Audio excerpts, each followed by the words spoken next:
Hello, my name's Melissa. And I'm Meredith, and we are going to be presenting FDR's Pearl Harbor speech.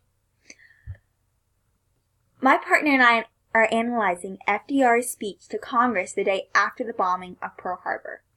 America was faced with the decision of whether to declare war on Japan and join the rest of the world in its Second World War. After considering the gravity of this situation, FDR asked Congress to declare war on Japan. We are going to analyze the speech through the lens of the 5 canons of rhetoric. And first we are going to be looking at invention. FDR persuaded Congress and the nation to unify behind a declaration of war by explicitly describing the betrayal and unexpectedness of the attack. He claims that always we will remember the character of the onslaught against us. This wasn't about an attack in and of itself, but the nature in which it was executed. FDR states his absolute certainty in American victory from the beginning of the war, assuring that, with God on our side, nothing can stop the United States from championing the cause of justice. FDR really utilizes pathos in his invention. The second point of the 5 canons is arrangement.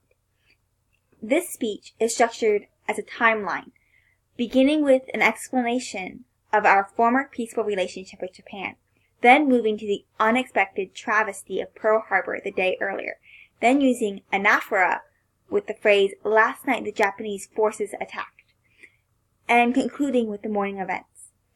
He is building his audience's anticipation, leading them towards the conclusion that if action is not taken now, this devastating list will only continue to grow. Next is his style. This speech, unlike your typical presidential speech, lacked enthusiasm and the high energy of a crowd.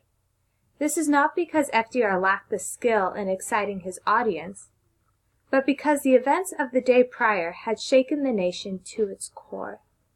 His hearers were still in shock, fully aware that they had to make a decision that would change the course of history and millions of lives forever.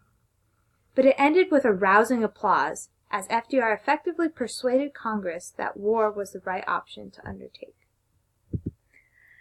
As to memory, FDR and his speechwriters had little time to prepare, yet nevertheless he delivered a powerful address, stirring the hearts of a nation. He probably didn't have this memorized, but still he delivered it eloquently, proving he had some preparation. And finally we conclude with delivery.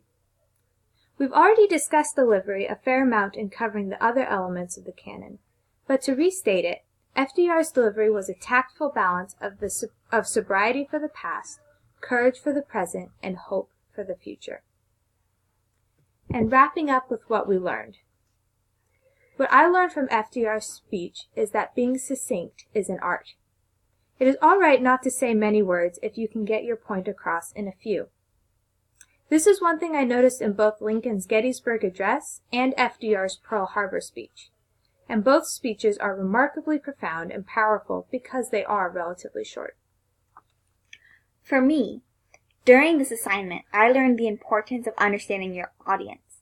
In MLK Jr.'s I Have a Dream speech, MLK Jr. worked incredibly hard to arouse the emotions of his hearers.